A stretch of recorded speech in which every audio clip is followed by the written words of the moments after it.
Free Kick Podcast. My name is Todd, and man, what a chaotic game that Montreal-Philadelphia Union game was. Jim Curtin called it a shit show, and I'm a little bit upset that I joined the press conference too late, because when I was joining, Jim Curtin was like talking for the last 10 seconds and then he walked out of the press conference. And so I don't have any clips from the press conference, which, man, like I really, really wish I could play you guys clips. If you guys don't follow Brotherly Game, they do a fantastic job. I guess they're calling themselves Philly Soccer Now. So they were live tweeting from Jim Curtin's press conference, had all these good quotes and whatnot. And I was like, wait, this isn't going to start on time. And sure enough, it did start on time. And yeah, here I am late. Didn't get a single clip. And Montreal was supposed to upload the press conference clip, and they have not done so. At least not at the time that we're recording this podcast. So yeah, I have no clips for you guys to play because I would really, really, really want to hear the anger in Jim Curtin's voice. I know Hernan Losada, the manager of CF Montreal, he was asked about the chaos of VAR and everything. And yeah, I mean, he basically said it is what it is. Happy that they got the 3 points and didn't really want to talk about it. But, you know, when you think about it, if the roles were reversed, because for a second, we thought the Union were getting a break, that, 04 is offsides, and you can hear the tension in the Montreal crowd. They're booing. You can see the excitement on the Union players' faces that, okay, we just got that goal caught off. We're still winning 2-1. All we have to do is just continue to defend the last couple minutes of this game, and we're going to get all 3 points down a man. And then they go back and look at VAR and award the goal back to Montreal. So we'll get into all that a little bit later, but yeah, it's funny that Losada had nothing to say about VAR because it goes in their favor. But if it didn't, then you know that he would be complaining about VAR's misusage. But we'll talk about some news, not a ton of news to talk about. We'll talk about the 3 stars on the night, in my opinion, the referee performance, which we'll tie in with Blunder of the Week. We'll do a goal breakdown. And that's it because, yeah, you guys know, no preview episode, so I didn't give my keys to the game. And, yeah, I slacked, did not write a match preview article for Montreal. Try to get one up for Orlando sometime this week. But without further ado, let's just get straight into the news.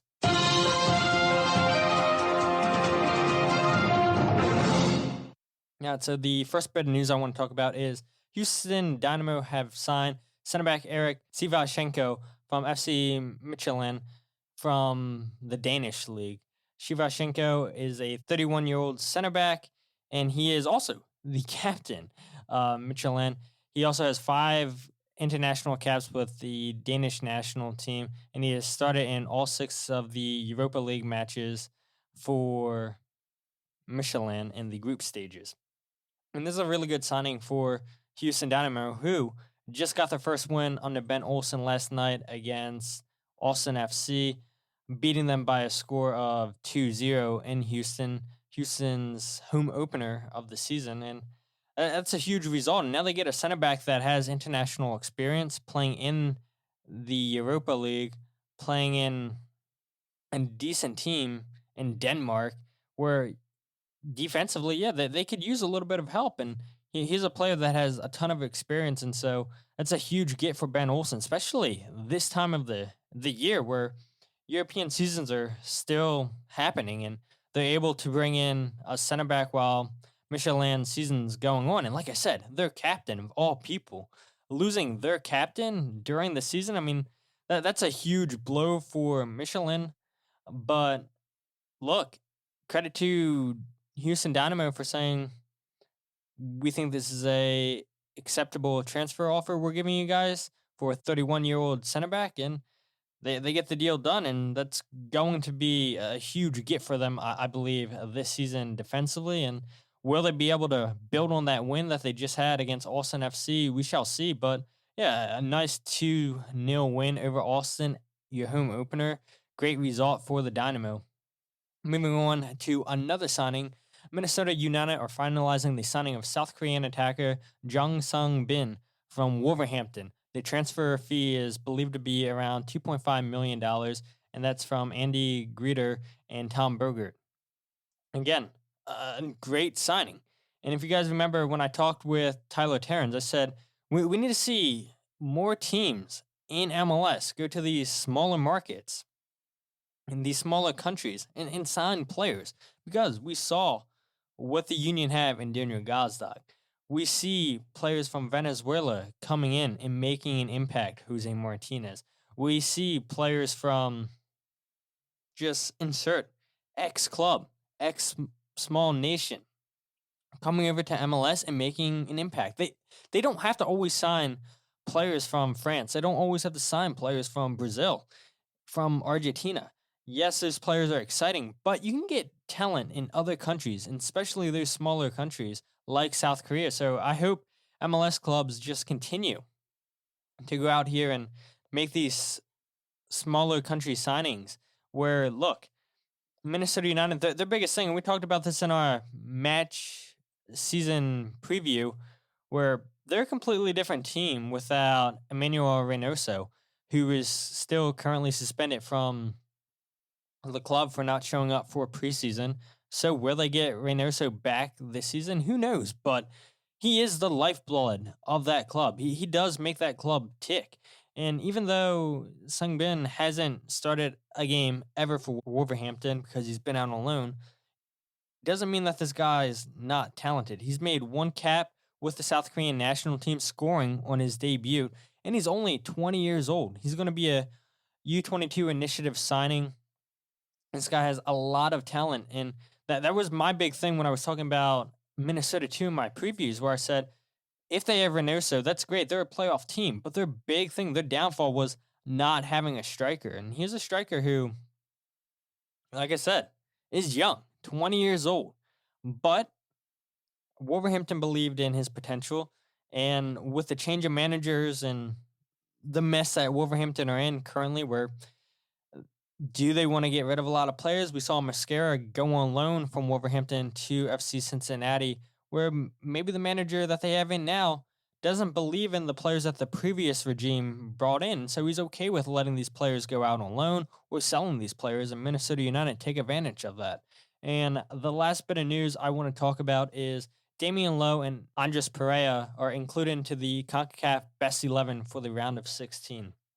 And this is a fantastic achievement for both of these players, especially Andreas, right? He comes off the bench, scores 2 goals against Alianza. Damion Lowe starts in both games against Alianza, wins man of the match in both of those games.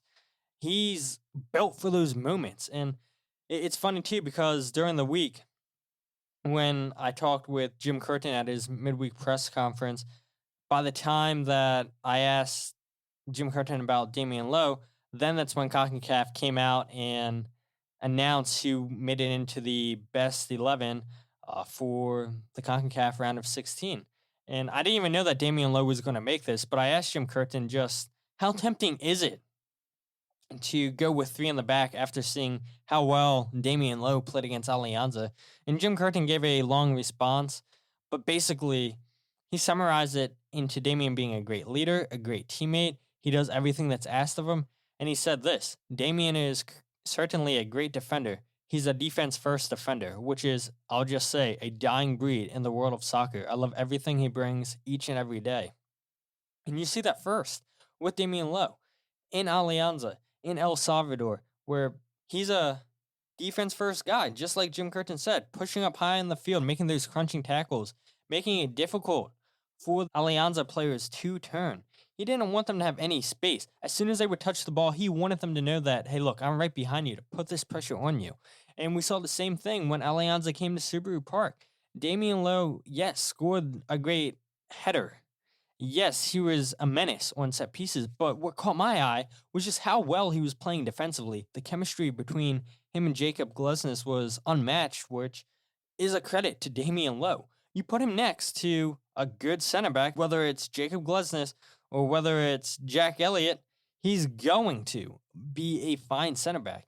And he wasn't just fine against Alianza, like I said. He won man of the match in both games. One of the games, he didn't even score a goal. All he did was play outstanding defense. And that's what he did at home at Subaru Park. So I'm glad to see Jim Curtin giving the credit to Damion Lowe. I'm glad to see CONCACAF give the credit to Damion Lowe after, Inter Miami fans weren't high on him for scoring that own goal against Orlando City last year. I mean, if you guys listened to my parents earlier in the season on an Inter Miami podcast, they were not high on Damion Lowe, but I said, you put him next to Jacob Lesnes or Jack Elliott, he's going to be fine. And we've seen that already twice in the Champions League against Alianza. Will he have the same performance against Atlas if he does start, which I do expect Damion Lowe to continue to make starts in CONCACAF Champions League matches. He's built for those moments. He is used to CONCACAF matches, playing with Jamaica. So I'm really excited to see what the future has for Damion Lowe with this club. I wanted Jim Curtin to come out and say, yeah, it's extremely tempting for me to go with 3 in the back. But Jim said, the 4-4-2 Diamond's working with us right now, so we don't need to change that. So those are all the news points that I want to bring up. So let's just get straight into this Montreal and Philadelphia Union game. As we all know, CF Montreal won that match 3-2, and there's a lot of different emotions from this game, whether it be from the players and the staff, whether it be from the fan base. A lot of people are not happy with how that game went. And can I say that I blame everybody who's upset? I can't, because that was one of the most frustrating moments. Last 5 minutes of the match, 10 minutes of the match, however long it took to check VAR. That was just unexcusable. And again, we'll get to all that here in a little bit, because I'm sure we'll spend a lot of time talking about the referee performance. But we can talk about, how the Union started slow once again, which is starting to become a problem. We'll talk about that here again a little bit later. We can talk about how the Union played the better soccer the last 15 minutes of the match and even the first 20-25 minutes of the second half. Or we could, like I said, complain about the referee's performance, but we're not going to do that right now. I think where I want to start is that not blaming the referees, because we will talk about the referee performance. The Union have nobody to blame but themselves, in my opinion. And we'll complain about the first yellow card that Julian Carranza got when we complain about the referees, because that was a soft yellow card. But if you're Julian Carranza, you've got to be smarter when he's already on one yellow card, because you got to figure, all right, whatever challenge that I make next is going to be worse than the challenge that I got for the first yellow card. And for Julian Carranza to go in there, and it wasn't even a smart tackle on Waterman. Carranza was never going to get the ball off of him. And he makes a reckless challenge, which is a yellow card, and Jim Curtin even admitted that after the game. Why are you making that challenge? I understand you're pressing for the ball, but you were never going to get the ball. You were always going to be late. And Julian didn't even try to get out of the tackle. He follows through on it and completely takes Waterman out. And of course that's going to earn you a red card, a double yellow. I just don't understand the mindset from Julian Carranza there. And that's back-to-back games now that we've seen Julian Carranza get the double yellow, straight red card in Montreal. And I appreciate Julian Carranza for all that he does for this club defensively, because not many strikers are going to want to press the ball, want to win the ball back for their team. And that's exactly what Julian Carranza does. But when you're already on a yellow card, you've got to be smarter with your challenges. And that was just not a smart tackle on Waterman. And that challenge really let the Union down. I know the Union were up 2-1 at that point when Julian Carranza gets sent off, but There's still 20 minutes to play in this game, plus extra time. And that's asking a lot. And you're on the road. That is asking a lot for your team to just sit back, to sit deep, and hold on to a narrow lead where Montreal were growing and growing and growing into this game. It's got to be smarter from Julian Carranza. And I think Jim Curtin will have that talk with Julian saying, hey, look, when you're on a yellow card, you've got to be a little bit smarter. And this reminded me too, because after the Alianza match, Jim Curtin was asked about why didn't he take off Julian Carranza when he was on a yellow card? Like, was he nervous that he could potentially get sent off and get another yellow card and then miss the Atlas game because of a red card? And Jim Curtin said, nah, I trust Julian. And it's funny how that happens. So he's saying he trusts Julian in the Alianza game, and now the Montreal game happens, and now he gets the double yellow red card. So, I mean, Julian's got to be smarter there. That's what it comes down to. And again, I don't want to be too hard on Julian Carranza because I know, and you could see it on his face that he knew that he probably shouldn't have made that challenge. That challenge was going to get him sent off. He was trying to plead his case with the referee, but the referee was having none of it. And I don't blame the referee. I would have sent Julian Carranza off too. I mean, the first yellow card I wouldn't have given, but the second one was warranted. And look, when you're already on a yellow, you're walking a tightrope. And unfortunately, Julian Carranza gets sent off. And the Union aren't able to defend well enough to keep all 3 points in this game. And, I see a lot of people on Twitter just in total panic mood saying, this team looks different than last year. And I'm not ready to stoop to that level yet. But what I am starting to lean towards, though, is, this is the same issue this team suffered with in 2021, where they gave up 6 goals in the first 15 minutes that season.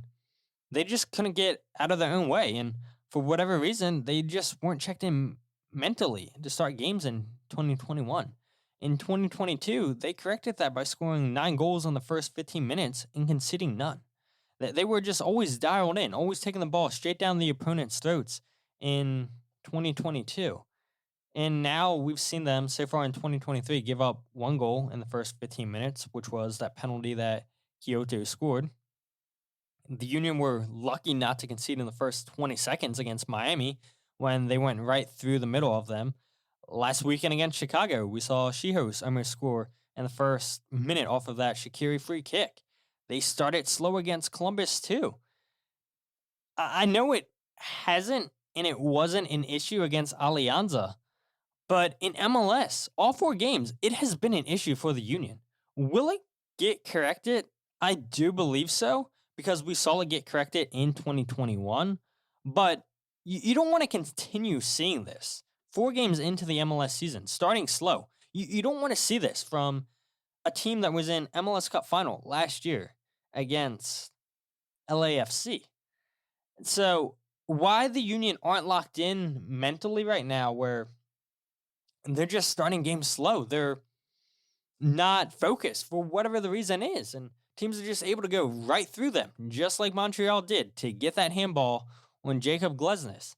It's got to get corrected. And with Orlando City coming up this week, when the team's already going to be down to 15, 16 players because of all the players going away on international duty, now you add Julian Carranza.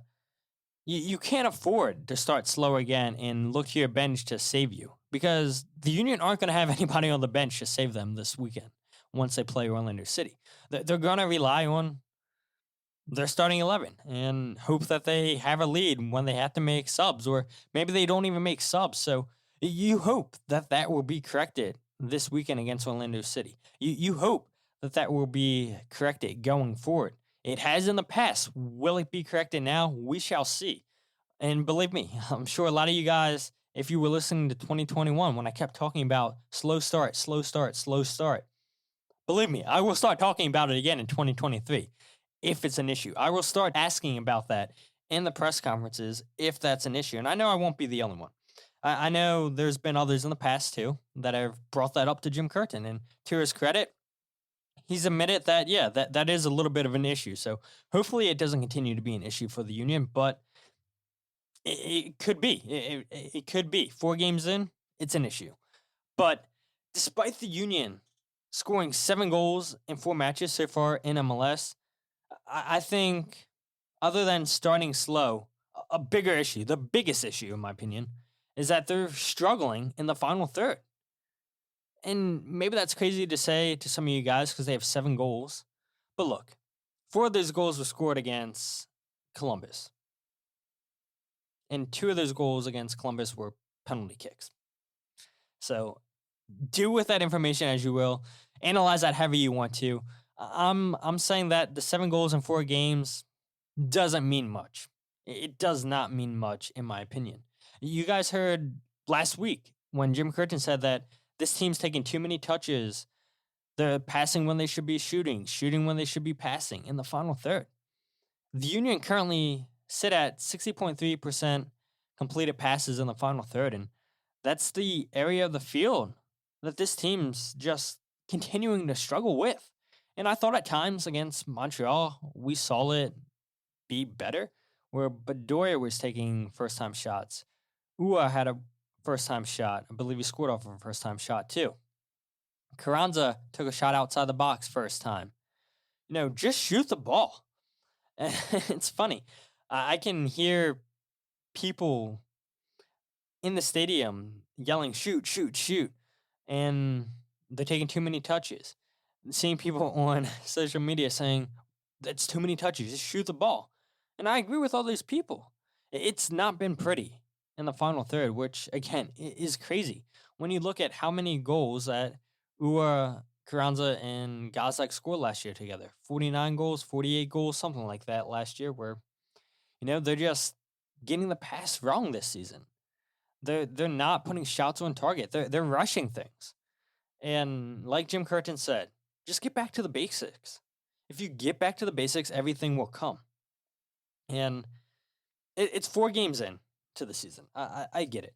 And a lot of people are panicking already. I think we'd be in a bigger panic if we would have got knocked out of the Champions League by Alianza. So I don't think it's time to panic yet. Yeah, there's some issues where you can be concerned, like the terrible passing accuracy in the final third, not knowing what to do when you're in that area of the field. Starting game slow, yeah, you can be concerned about that. Is it an issue? Both of those? It looks like it's going towards being an issue. Is it a total issue yet? No. Could it be? Yes, but I do have confidence in Jim Curtin and this coaching staff and the players that they're correct this going forward. I don't think it's going to be an issue the whole season. And if I'm wrong, I know you guys will let me have it. I know you guys will let this team have it. But I can't see a world where that's going to continue to be an issue. I guess one positive in this game, though, is if you look at the Union's highest shots on target percentage of the season, it was this game with 64%. Yes, at times the passing was off in this game where long balls weren't coming off. They were too much weight on the pass. The Union were getting their passes cut off when they were just trying to play those quick passes. You had instances where the Montreal goalkeeper, Shira, was playing as a sweeper keeper in this game because he knew that the Union were going to constantly play those long balls over the top. And don't get me wrong, that was the right game plan, in my opinion, to constantly play those long balls over the top, over the midfield, over the defense, because we saw Montreal try to do the same thing too. This game wasn't won and lost in the midfield, in my opinion. I think the game, like I said, was lost, where Julian Carranza gets that second yellow card and gets sent off. Because in the second half, the long balls are working. Mikhail Uhre is getting in behind the Montreal defense, just like Uhre did in his debut against Montreal, where the defense of Montreal couldn't keep up with them, just like they couldn't in this game. It was just a matter of, okay, the Union have to get the pass right. And it took them a while, but when they got it right, It was play after play. You thought the Union were in for a chance. And the Union, they should have won this game. They should have won this game. They should have blown out Montreal. Montreal had not scored a single goal all season long, and they scored 3 goals, a penalty kick, and 2 goals in stoppage time. The Union should not have lost this game, and I get it. It's opening day for Montreal fans. They want to get that win in front of their fans for the new coach, Anand Lasada. But the Union were the better team. Maybe not in the first 30 minutes of this game, but in the last 15 minutes, the first 20, 25 minutes, they were all over Montreal. And to only score 2 goals when you're that dominant, that's not acceptable. And again, that goes back to the Union struggling in the final third of the field. So, yeah, we can be happy with the Union having their highest shots on target, but they should have had more goals than just 2, in my opinion. There's no reason why the Union should have only have had 2 goals. No reason, in my opinion.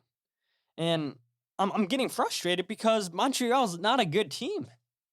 There is nothing that Montreal did in this game that told me that they're the better team than the Union. What hurt the Union this game was themselves. The handball, starting slow, that could have been avoided. And we'll talk about Jacob Glesnes potentially getting fouled when they score the equalizer, or Bizo potentially getting fouled when they score the game-winning goal. But just be stronger. Like, it's so annoying.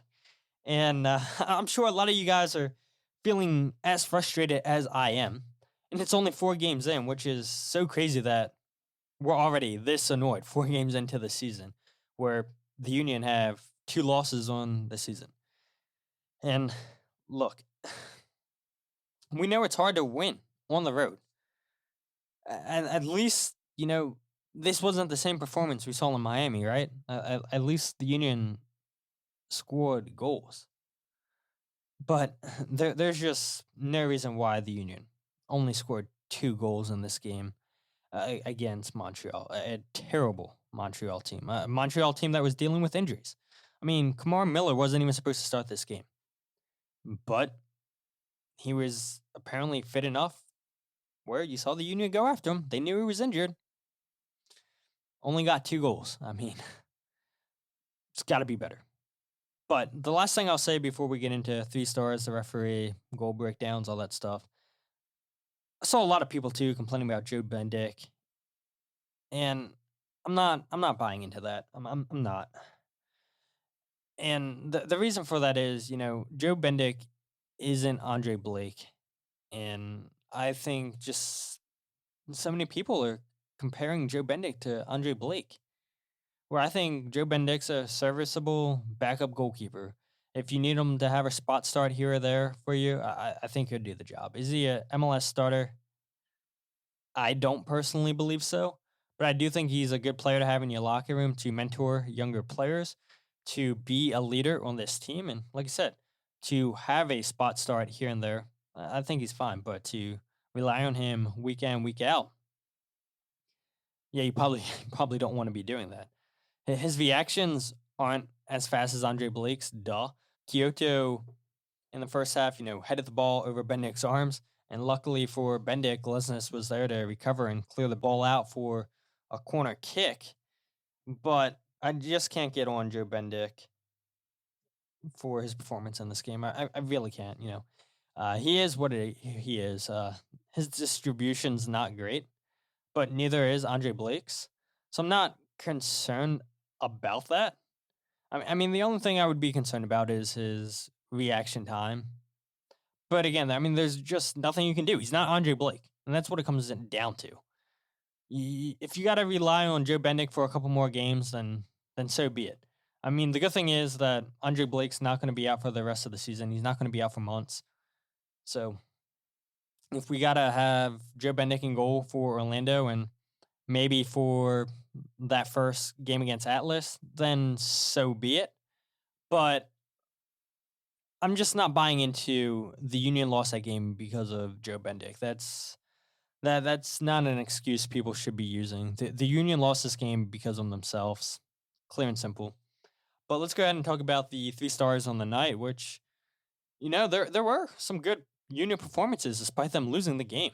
Number 1 star on the night obviously is going to go to Mikael Uhre. 2 goals, 4 out of 5 shots on target, 2 out of 2 tackles won, 3 out of 4 ground duels won. Yeah, I mean, Mikael Uhre worked his tail off defensively and offensively. 4 out of 5 shots on target. That's when Mikael Uhre is at his best, when you're getting him multiple chances and he's putting those shots on target. 2 out of 4 of those shots on target went into the back of the net, 50%. You take that every single game. That's when Mikael's playing his best. I thought Mikael could have had a hat trick in this game too. He was playing that good. Is that a concern that Mikael Uhre still can't go 90 minutes? Maybe that's another concern for sure. I think Mikael was dealing with a cramp or something, because you could see him when he was coming out holding his side. I think he gave it everything he had, and yeah, you can be concerned if he's not 90-minute match fit, for sure. You can be concerned about that, but yeah, I think Mikael had a fantastic game against Montreal, so he gets star number 1 on the night. Number 2, Daniel Gazdag. Didn't do much defensively in this game, but to his credit, he was a creator. Everybody talks about him being a goal scorer. 22 goals in all competitions last season for the Union. 2 assists on the night against Montreal, 3 chances created. This is what you want. This is a typical number 10 performance, which we've talked about it so many times on the podcast in the past.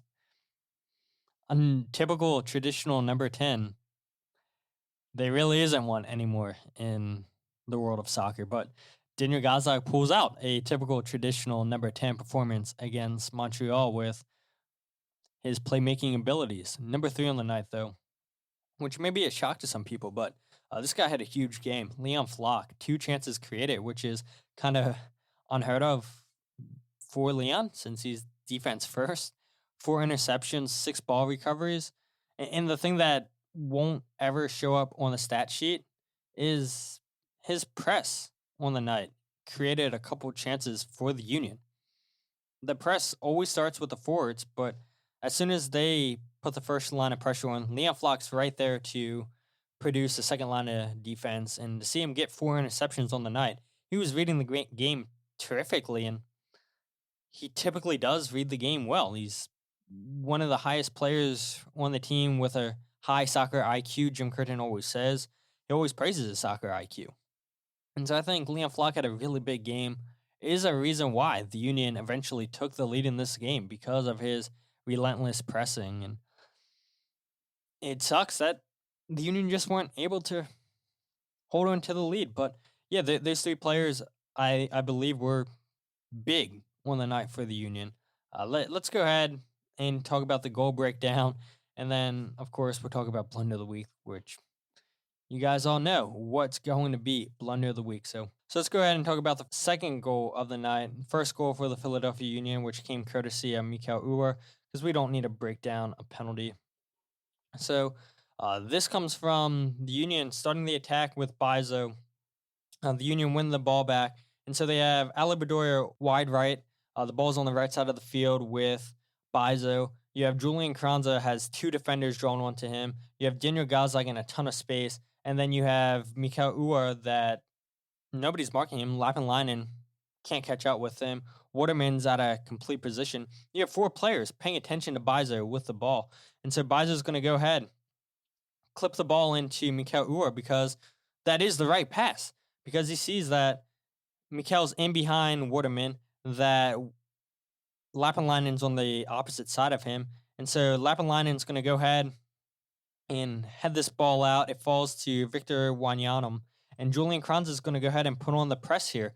Wanyama goes back to Kamara Miller.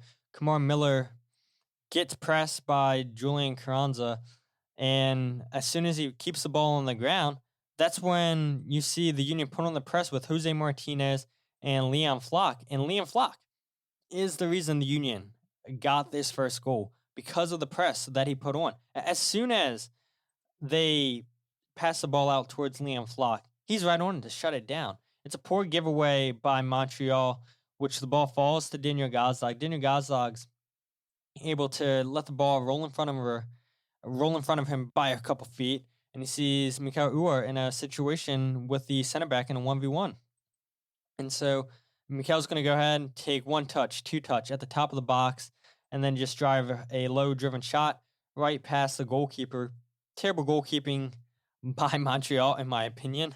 Should have been saved by the goalie, but we're taking. And that's why I said earlier, you got to shoot. Don't be afraid to shoot. Just shoot the ball, and good things happen. The second goal of the night comes courtesy, again, of Mikhail Uhre, which eventually puts the Union up 2-1 in the 60th minute.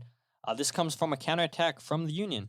Montreal have their shot blocked by Bizo and Jose Martinez.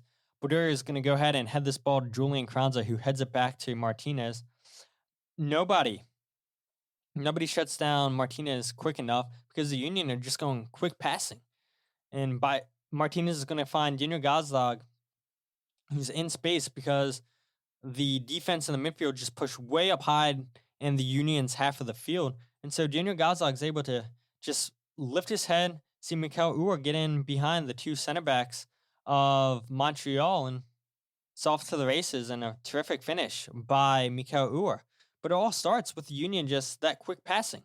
And then they eventually get that ball over the top, which they tried plenty of in this game. And that's why I'm saying that it's annoying that the Union only scored 2 goals in this game. It should have been multiple goals by the Union. So let's go ahead in the 90th plus 5th minute, the game-tying goal by Montreal, which Montreal's pushing everybody for it. You have Damion Lowe, who's on the field at the time. The Union have a block of 6 players back in the 18-yard box. You have everybody marking their guy. And so the Union are fine with Montreal just keeping the ball, passing it around side to side, outside of the 18-yard box. The ball eventually finds its way to Waterman. Kai Wagner is late getting to the cross. The ball finds its way to Chouanier, whose ball hits off the post. And by the time the ball comes off to the post, it falls right to Ofor. He beats Glesnes to the ball and heads in the back of the net. But the issue with this call was VAR says Ofor is offsides, and then VAR goes back and says Kai Wagner keeps him on. But Ofor, in the buildup of this play, looks like he throws Jacob Glesnes to the ground.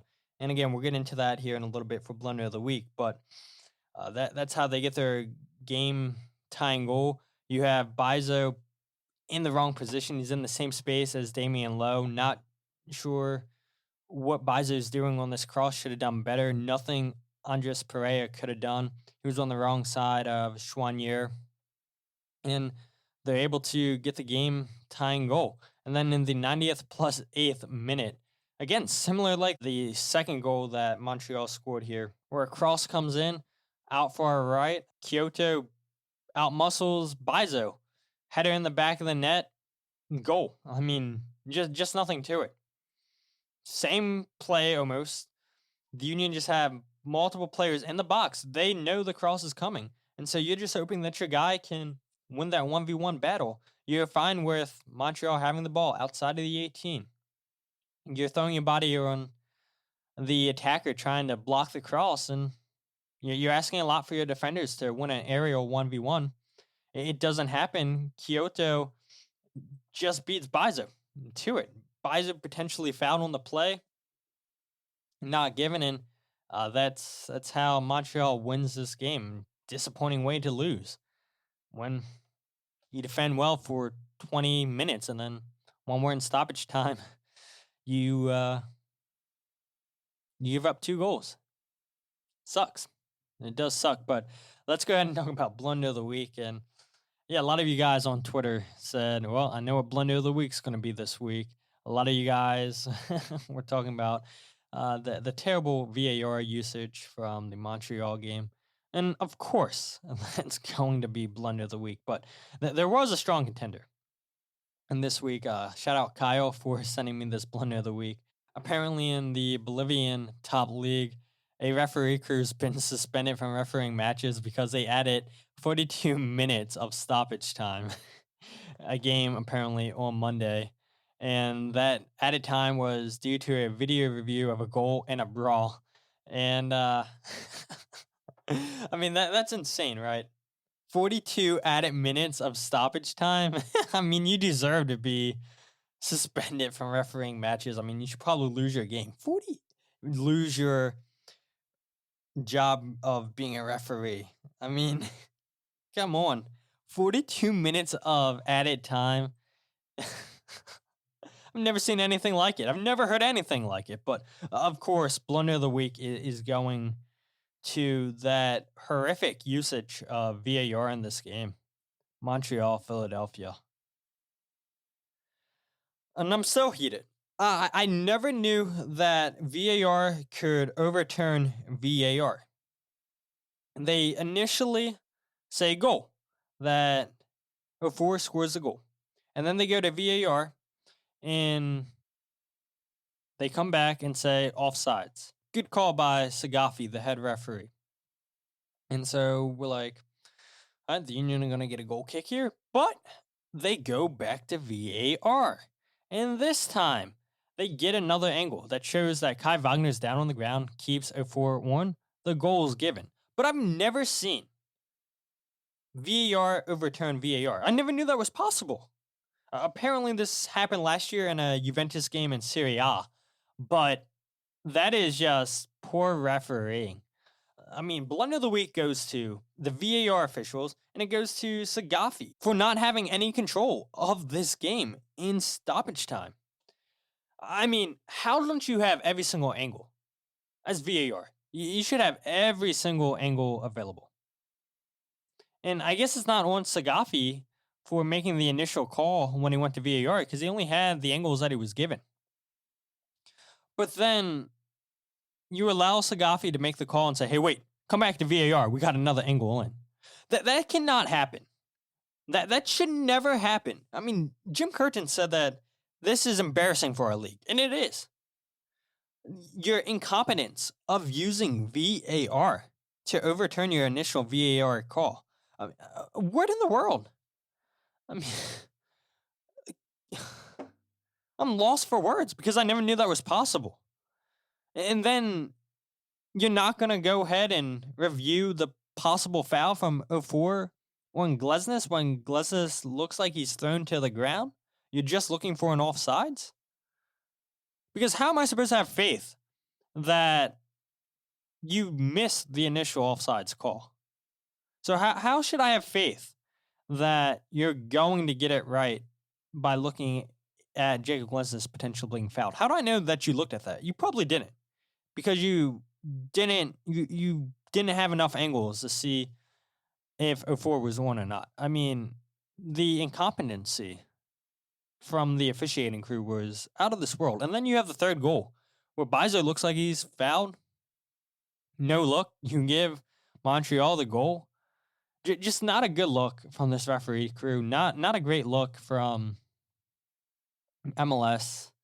And I guess maybe some of the issue should be on Apple TV for them cutting away from action. I mean, we missed the initial red card given to Julian Carranza. There was a couple other plays in this game where we missed the action because they were too focused on the close-ups. Not a great week from MLS in Apple. Not a great week. After last week, we're giving them credit, and now here we are bashing on them. You knew it wouldn't last too long for MLS. You knew it couldn't last forever. But yeah, not a great performance from the officiating crew. Not great from the producer, whoever was producing this game with the camera angles. And I know a lot of people were complaining about the commentators getting players' names wrong. I'm not gonna get on commentators for getting players' names wrong because I do the same thing on this podcast all the time. Not hard getting players' names wrong, especially when you got to do it live. That's why I don't do a live podcast. But yeah, I don't know. The officiating was so bad, and will we get a reasoning from MLS, from pro referee? Will we get a sorry? We'll see. How many apologies did the Union get last year? 4 or 5 from pro referees. So, will they get one this week? Not sure. Not sure, but it's not great. I don't know. I feel like if you look at VAR, you make your call, that should stand. You shouldn't get a second look at VAR, and I get it. They had another angle come in, which, look, I'm going to admit, they got it right. Wagner did keep the guy on. But my issue is, you make one call and then you go back to the monitor for a second time. That's Bush League. Even though they got it right, that can't happen. You've got to have all angles available. And they didn't the first time. And if you didn't, then you should have told Sagafi to wait. Just wait. Let's see if anything else comes in. Don't make a rash challenge right away. And it seemed like after 30 seconds, he's coming out saying, yep, offsides, no goal. I don't think he had a terrible game other than that moment. Yes, there were 7 yellow cards given out. The double yellow, red card, Julian Carranza, 29 fouls total in this game, 15-14 to the Union. Yeah, I thought he called it evenly called game up until that just chaotic finish. What more can be said about just the terrible usage of VAR? Not much. So I don't think, again, I just want to say I don't think that the Union lost this game because of the referee crew. The Union lost this game because of the Union. But yeah, not having your ducks in a row on the VAR call. Not great for MLS. But if you guys aren't following the podcast, follow on Twitter, Instagram, or Facebook at Free Kick Pod, wherever you get your podcast, The Free Kick. Check out the website, thefreekick.net. And I'll let you guys know when we start making videos on YouTube. I guess I probably should start doing that now since I'm learning the MacBook. It's good, right? It's good for all you people that are like, oh man, you old dinosaur, not knowing how to use this technology. I'm learning the MacBook, so be proud of me, people. So hopefully we get the YouTube page up and running sometime soon, and we can go ahead and start posting videos, and you guys can start following the YouTube page. Plan on naming it like Free Kick Pod or The Free Kick, something like that. So once that's created, you guys will be the first to know. The link will be in the show description, like all the links are. But until then, my name is Todd, and this is The Free Kick Podcast.